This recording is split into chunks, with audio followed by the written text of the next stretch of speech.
Well, guys, the time is finally here to give my first impressions on my new bow for 2021. It's weird to say. It's the Prime Nexus 4. Now, going into this year, I had really decided that I wanted to get a new bow, and I set my sights on shooting as many bow manufacturers that I possibly could, and to really try to find that bow that was perfect for me. I didn't care about what pro archers were shooting it, what brand it was, or anything. My goal was to find the bow that fit me. Now, I'd been shooting my Bowtech Realm X for 3 hunting seasons now, and I'm not really usually a guy who buys new bows every single year. I was at a phase in my life a few years ago where I did do that, well, more than a few years ago. But anyway, going into this year, I told myself I was not going to be brand loyal to anything. I wanted to find the best bow for me, and I set out to do that. So I went and I shot a majority of all the big name bow manufacturers that I had around locally. I shot Matthews, Hoyt, Elite, Prime, and Bowtech. I shot all those bows, and I was not able to shoot a PSE because I don't even think they are still in the local shops that we have around us. But anyway, I shot a majority of them, and I really had it narrowed down to one of the Matthews, the Bowtech, and then the Prime here. And at the time I was leaning more towards the Nexus 2 because I was unable to find a Nexus 4 in stock. But then finally, towards the middle of January, Nexus 4 came into a local shop, and I was able to shoot the Nexus 4 next to the Nexus 2. And it was good night. I made my decision. And so the hardest part, after struggling through the hardest part of trying to find which bow is right for me, the hardest part after that was figuring out which color to do. And this bow here is in the Boulder Gray, in both the riser and the limbs. Now Prime has a lot of really awesome color combinations that you can do. And I honestly just did the same color limbs and the same color riser because I'm cheap and I didn't want to spend the extra $100 to do it. But overall, the fit and the finish of this bow is second to none. I've been extremely impressed on it. It just looks really good, and it's a really good looking bow. And so far, I've been very much impressed with how it performs as well. So this is the first Prime that any of us in the family have ever owned. I actually shot a Prime in a bow shop, I think it was 3 years ago now. It was the CT series. I think it was the CT5 that I shot. And, at that time, I really shouldn't be buying a bow. I had just graduated college. And so I told myself that I didn't need to be buying a new bow. And I just kind of kept putting it off. And then finally this year, putting Prime on the list of something that I wanted to shoot, I did it because I really did enjoy shooting that CT5 a few years ago in that bow shop, and it left a really good impression on me and why I wanted to, see what Prime was up to and how they have built off of that series. So I'm going to go through a little bit of the pros and the things that I'm more neutral on, and then some of the cons here. So I guess we'll start with the pros and we'll save the cons till last because I know most of you guys are probably more interested in that. But first and foremost, I went with the Nexus 4 for the main reason that Prime has their grip in the center of the bow. So what that does is it pushes your arrow up higher on the riser and higher on the string here. And what that's going to do is shorten the distance between your nock point here and your cam. So it makes this string angle harsher than it typically is when you have, most bows nowadays the center of the shelf runs directly through the center of the bow.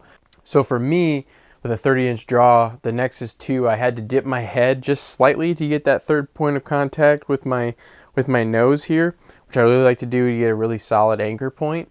And so with the Nexus 4, I didn't have to dip my nose at all. I didn't have to dip my head at all, I should say. And it just fit perfectly for me in my 30-inch draw.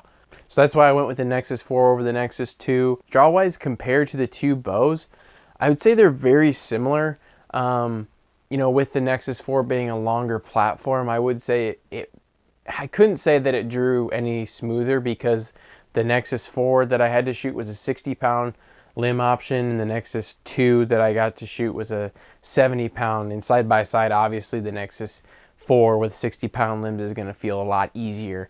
So I guess I can't really come to terms with, you know, the longer bow would draw easier, but what I've heard from other people, they believe that the Nexus 4 draws a little bit easier. For me, the draw cycle on this bow feels good.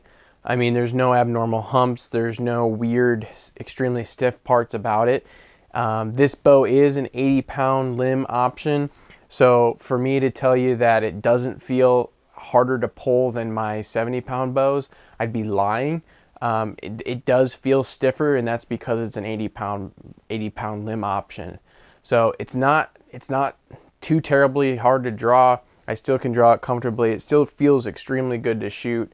And overall, I'm really happy with the purchase of bumping up to 80-pound limbs. What's unique about Prime is, like I discussed, the center grip here, and I didn't spend too much time on it. And what that does is it really balances the bow extremely well. You know, even without all the accessories on it and just a bare bow, and you hold the bow in your hand just out in front of you, it doesn't want to fall either direction. It just wants to be extremely stable.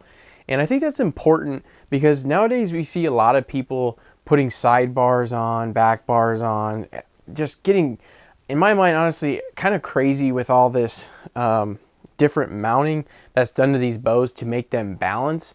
When in reality, if you buy a bow that's balanced from the factory, you don't have to put as much weight to make it fit perfectly for you.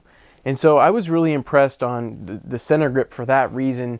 Is Prime really thought of, you know, trying to make sure that the customer had a well-balanced bow from the shop, you know. So overall, I've been very impressed there. And so far while shooting it, I'm only running pretty much just the stabilizer. I don't even have extra weight on my bee stinger stabilizer here. I like to shoot with minimal stabilizer setups just because this is a hunting bow. And for me, I've never gotten really big into stabilizers, to be completely honest. I know a lot of people run stabilizers to help make it so they have less pin float, but I think when you really look at the primes and what they're doing with the center grip technology, as well as I should call them quad cams, these dual track cams, it really allows the bow to be it was by far the most solid bow platform that at full draw that I've ever felt. When I'm out shooting outside and I'm shooting for reps, my pin float on this bow set up as is, no extra stabilizer weight, no back bars. I'm not shooting with a quiver yet, so we'll have to tweak with it there. But when I'm shooting this bow as is right now, the pin float is nothing. And you know, that's never been something that I've seen. Most times when I've got a bow, there's usually a little bit of pin float, but with this bow, I've been so extremely impressed. When I put my pin somewhere, it just sits there. So I've been extremely impressed with the fact that it has little to no movement in the pin at the shot. Talked a little bit about the cams in the last point there, but you know, really want to focus in on the cams here and the pros about them that I've seen so far. You know, I was able to tell this in the shop, but getting it home and shooting it in windy conditions, with most new bows that you draw in a shop, you know, you're not used to the draw cycle. So when you draw back and you hit your back wall, there'll be this slight wobble, or you'll see it sometimes when people do slow-mo videos on shooting bows even. There'll be this slight wobble once the guy hits his back wall, breaks over, hits his back wall. There's that slight wobble there, and I know it's minuscule, but for me, you know, you're never gonna just snap shoot at a deer or something. But for me to know that when I draw this bow and I hit the back wall, I'm solid, that little bit of non-wobble issue thing in my mind just really makes me believe that I'm gonna be able to be just locked and loaded the minute that I hit my back wall. I'm not obviously gonna take a fast shot, but this just makes it so I'm solid and I'm steady for when that big buck is walking in, or any animal. So I will be honest, I was really kind of hesitant to set this Prime up myself. You know, obviously we have the equipment here. We like to do it on our own, but you know, one, I'm not really kind of a pro technician in my mind. You know, I'm not a rookie by any means, but you know, I'm no pro, and I haven't been doing it, I guess, necessarily that long. But you know, getting in a brand new bow getting in a new bow manufacturer that we've never worked with before. I really wanted to learn it myself, but I was really kind of hesitant to do so.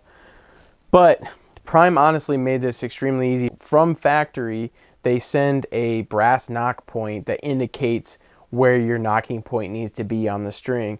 And although that's like a little minimal thing, what that did is that allowed me to know, okay, that's where we're going to put the arrow. You know, I was hesitant on trusting where that brass knock point was, but I cannot make this up.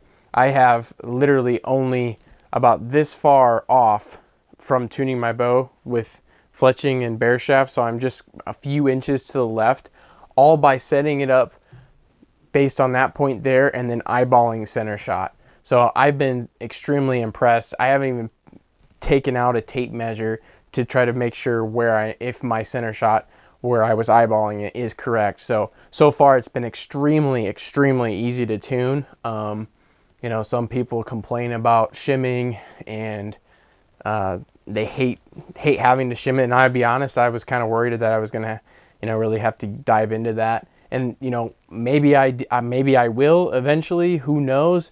But at this point, I'm highly doubting it, just because the bow is shooting so well for me in my form right now that, you know, out of the box, I'm not really gonna have to do anything too drastic about it. Now, I will point out that the shims that they do have are pretty meaty. I'm not sure if you can see them here within this bag. Probably can't, but you know, they're pretty meaty. One of them looks to be like a quarter of an inch. So it's not those little shims that can necessarily fall on the floor and get lost super easy. So I think that's a big plus. That allows it not to be, I guess, as stressful. But so far I haven't had to mess with it. So I'm not, I guess, a super reliable source for that. Something really little, but it was actually a really cool thing, was the fact that I set this thing up with a different cable driven rest than we've used before. It's a vapor trail. We'll have more about this in the future, I guess. But I ran this specific model, this Gen 7, because with Prime's center grip, I wanted to run the cable to the top limb because it's a shorter distance and I wanted a shorter string to be on the bow. Just in case something failed, right? I could carry shorter string when I was hunting in case it failed. But what they have here is you can see these black posts here. You can run your cable to that or your piece of cord to that. Just do a simple cinch knot and it's cinched down onto that spot in a perfect location. You don't have to go and go through the limb, between the limb and the cam. It makes it really easy to set it up. And you could also set it up through this big split in the yoke here. I've also seen people run it through there, but I opted to go to the limb just because I thought it was a really good spot for it. Something that I didn't touch on the pros when I was going about this grip, but the one thing that I've really liked about this bow is how this bow feels in my hand. The grip on this thing is extremely comfortable for me, and I think it's probably going to be the most repeatable grip that I've ever shot on a bow.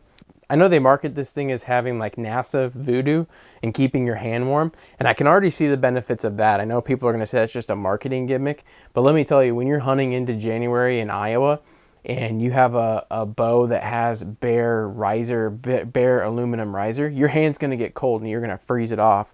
So that's one cool positive thing that I've already noticed in shooting here in the last couple weeks. For me, this texture on here, it's probably some sort of plastic, but it's not like a slick plastic. It's very tacky, and it holds my hand in extremely well. You can see here, I can move up and down easier than here. It's really trying to, you know, hold my hand in place, and it doesn't let me slip around. So I'm really going to be curious to see how this grip performs during the summertime, because when I'm shooting in the summer and it's like 90% humidity and extremely hot in August, on a bare aluminum riser, my hand slips because I'm sweating, and it's always hard to get extremely repeatable. But I honestly believe that this grip is going to hold my hand in place perfectly. And I know some people don't like this grip. It's kind of a bigger grip, but for me, I just been able to really feel like I can get that grip dialed, and I don't torque the bow very much because I'm not worried about it slipping out of my hand as much as I was when I was just shooting like a bare grip on a riser. Plus, I think it looks really sweet. It kind of just gives that two-tone color to the bow that on this Boulder Gray color just really makes it pop. I think it looks really awesome. But like I said, for the pros, overall, I think, you know, Prime did a really good job with a lot of this technology to make sure it all integrates together. But with that, there are things that I, you know, have been neutral about, and there are things that, you know, I honestly dislike. And I'll start with some of the neutral items here is, you know, I think it's hard for any bow company and rest company to make something that fits perfectly for a bow unless they go through and completely set it up for a bow. This little rubber thing that goes on the flexus really kind of hinders your rest position. So there's two ways you could go about it. You could cut part of it off, or you could do what I did. What I found is you could just twist it and make it go sideways instead of going vertical. It really doesn't change anything different about this dampener, but from there, this flexus guard really kind of is really too close for my comfort. It doesn't touch necessarily, but it is fairly close with this cage. Now, I know a lot of bow manufacturers and rest companies I know a lot of rest companies are probably struggling with trying to create enough clearance for some of these roller guards that they have nowadays. So that's just kind of like a thing I'm neutral about. It's worked so far, but I think it could have been a little bit better and worked better, but oh well. Another neutral for me, I would say, is it's got a different sound to it. I wouldn't necessarily say that it's any louder, so to speak, but it's kind of just a different sound. Now, this is an 80-pound bow, and I'm not able to really go in and say, yeah, it's going to be definitively louder if I would have gotten a 70-pound bow, because I can't compare the two. You know, I can shoot my Realm X, my 70-pound Realm X, and I can shoot this bow side by side.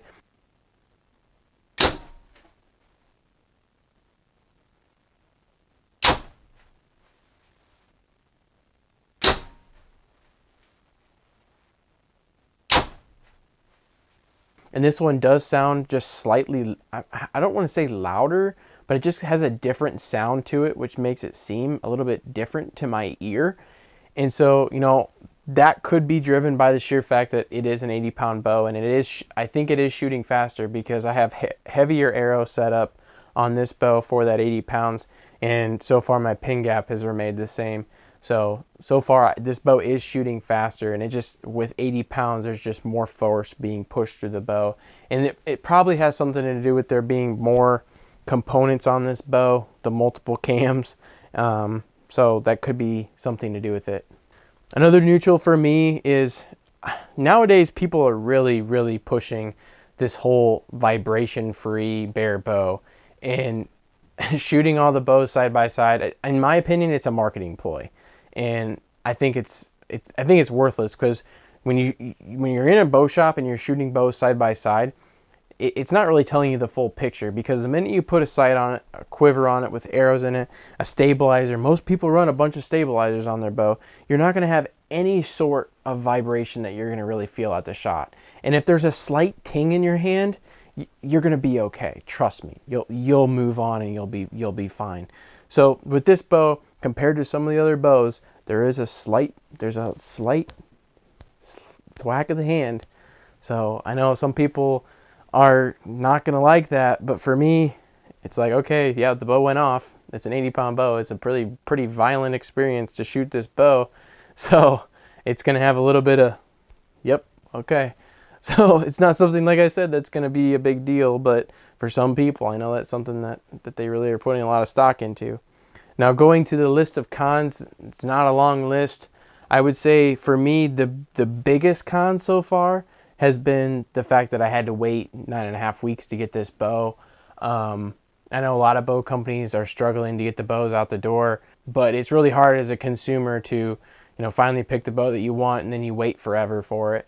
So, the only reason why I kind of got more annoyed with it is I know somebody who bought a new truck and they ordered it from the factory in the same week that I ordered this bow, and that truck was built faster than this bow was. And I'm no mathematician, but I think there's a lot more components to a truck, a brand new truck, than there is a bow.